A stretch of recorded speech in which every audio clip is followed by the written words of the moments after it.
Start today session.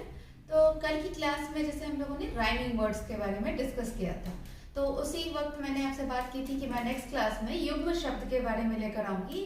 तो जैसे कि मैंने यहाँ पहले से ही लिख के रखा है कि युग्म शब्द और उसके भेद आज मैं बताने जा रही हूँ, जो कि काफ़ी ज़रूरी है जानना किसी भी इंसान के लिए, ये नहीं कि सिर्फ बच्चों के लिए, क्योंकि ये युग्म शब्द शुरू होता है आपका सेकंड स्टैंडर्ड से लेकर के टिल 9th स्टैंडर्ड तक। तो आज मैं स्टार्ट करती हूँ। तो पहले मैं बताती हूँ कि युग्म शब्द किसे कहते हैं।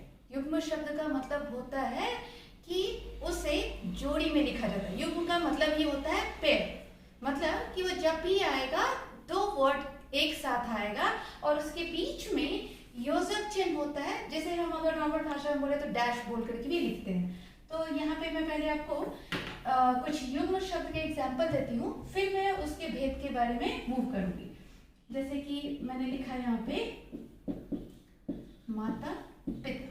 तो कहने का मतलब जब भी हम कोई सेंटेंस में फॉर्मेशन करते हैं या जब भी किसी स्टोरी को भी पढ़ते हैं तो उसके माता पिता थे, या फिर किसी भी सेंटेंस को अगर हम बनाते हैं तो उसमें होता है कि अपने माता पिता का नाम लिखें।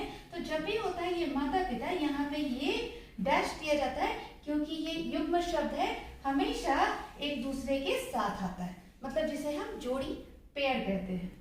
अगर आप लोग जैसे बोलेंगे कि माता पिता समास, अगर समास की बात की जाए तो द्वंद्व समास में माता और पिता लिखा जाता है, लेकिन उसका क्वेश्चन होता है इसी हाइफन के साथ और इसके जगह पर और दिया जाता है। इसके साथ और भी बहुत सारे वर्ड्स हैं जो मैं दो चार आपको बता देती हूँ। जैसे भाग दौड़, तो ये भी हो गया, ये भी हमेशा पेयर में लिखा जाता है कि भाग हो रही है तो भाग दौड़ हो रही है, मतलब कि परेशानी हो रही है। अब मैं आपको यहाँ पे देती हूँ इसके भेद के बारे में। तो युग्म शब्द के 5 भेद होते हैं।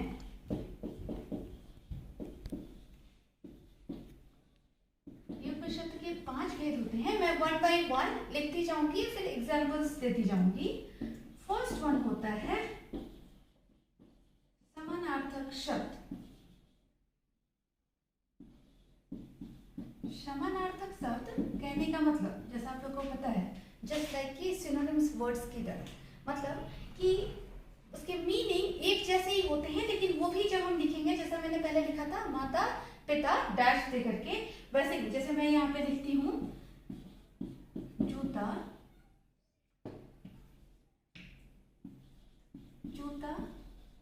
चप्पल धन दौलत। कहने का मतलब जूता और चप्पल अलग अलग चीजें हैं, लेकिन दोनों का कनेक्शन यही है कि दोनों हम पैर में पहनते हैं।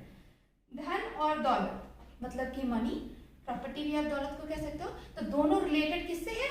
पैसे से।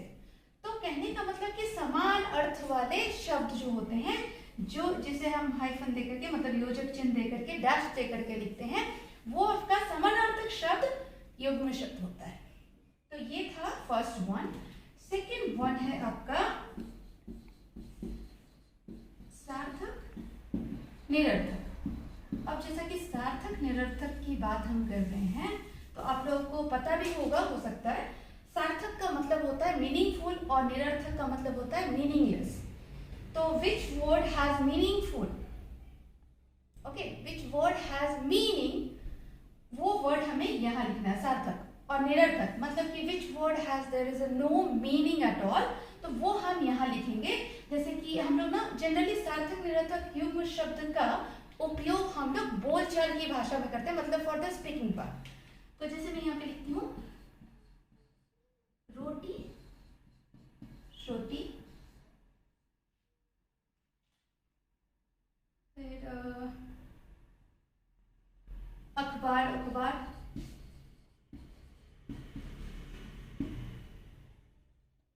तो मतलब कि जब हम बोलचाल की तरफ मतलब स्पीकिंग पार्ट की तरफ पढ़ते हैं, तब हमें इस सार्थक निरर्थक वाले युग्म शब्द का प्रयोग करना होता है, लिखने में इसका उपयोग नहीं होता। तो ये तो फर्स्ट वन था समानार्थक, सेकेंड वन सार्थक निरर्थक। अब मैं बढ़ती हूँ थर्ड एंड फोर्थ। तो मेरे नॉन रिलेटेड वीडियोस होते हैं लाइव क्लास की तरह, प्लीज लाइक एंड सब्सक्राइब जरूर करें, वॉच इट टिल एंड। तीसरा होता है पुनरुक्त। पुनरुक्त का मतलब ये होता है रिपीट करना, मतलब कि जिस चीज को हम 2 बार दोहराते हैं, ठीक है। तो जैसा कि हम लोग ना धीरे धीरे, जब भी हम किसी सेंटेंस को बोलते हैं या लिखते हैं तो बोलते हैं ना वो धीरे धीरे आ रहा है, वो तेजी तेजी जल्दी जल्दी। हम लोग जैसे बोलते हैं ना, किसी का अगर वेट कर रहे होते हैं, जब कॉल करते हैं तो बोलते हैं अरे जल्दी जल्दी आने की कोशिश करो यार, क्यों इतना लेट कर रहे हो। तो ये वो भी हो गया। एक्चुअली में इसे भी हम लोग बोलचाल की भाषा में यूज करते हैं, इवन लिखने वाली भाषा में भी। तो ये था आपका पुनरुक्त, जिसे हम 2 बार दोहराते हैं, मतलब कि रिपीट करना। फोर्थ वन है विपरीतार्थक।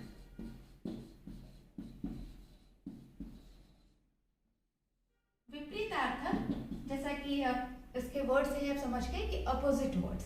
तो अपोजिट वर्ड्स में क्या होता है, सीधे ऑटोमेटिकली अगर कोई नीचे की चीज है तो सीधे हमें ऊपर का चीज लिखना है। जैसे कि हम लिखते हैं जमीन, जमीन के साथ क्या हो जाएगा, आसमान। तो ये यहाँ पर ये एक चीज आप गौर कीजिएगा, आपको लगेगा कि मैं विपरीतार्थक मैंने यहाँ लिखा है, यहाँ मैं क्रॉस नहीं डाल रही हूँ, क्योंकि जनरली विपरीतार्थक शब्द लिखने का तरीका होता है यहाँ पर क्रॉस डाल के हम उसका अपोजिट वर्ड लिखते हैं, लेकिन हम बात कर रहे हैं युग्म शब्द की, इसलिए मैंने यहाँ पे डैश दिया, क्योंकि युग्म शब्द जब भी होगा पेयर में होता है, लेकिन यहाँ पे विपरीतार्थक है तो इसका सीधे उल्टा वर्ड लिखा गया है। फिर दूसरा, जैसे कि बड़ा, बड़ा छोटा, जैसा कि नॉर्मल हम जानते हैं विपरीतार्थक शब्द। तो ये था फोर्थ वन। वन मोर,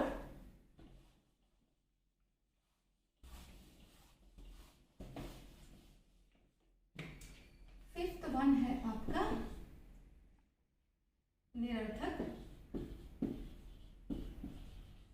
जैसा कि सेकेंड वन मैंने आपको बताया था सार्थक निरर्थक, ये है निरर्थक। इसे हम ना ध्वनि वाला साउंड कहते हैं, ध्वनि युग्म शब्द, मतलब कि जो सिर्फ ध्वनि को इंडिकेट करने के लिए बना हुआ है। जैसे टिप टिप, अगर आप टिप टिप बोलते हैं तो आपको ये लगेगा कि बारिश हो रही है, बारिश का पानी या कहीं से भी कोई भी पानी गिर रहा है, जिसे हम उसके ध्वनि से जानते हैं। टिप टिप कहेंगे तो ऐसे आप इसका मीनिंग कोई नहीं बता सकता, लेकिन बोल करके उसकी ध्वनि के साथ कोई भी बता सकता है कि टिप टिप है मतलब पानी गिर रहा है। जैसे धर धर,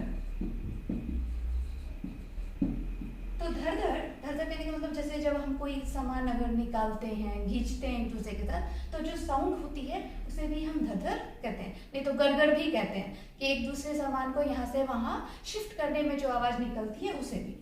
तो ये था आपका 5 तरह का युग्म शब्द।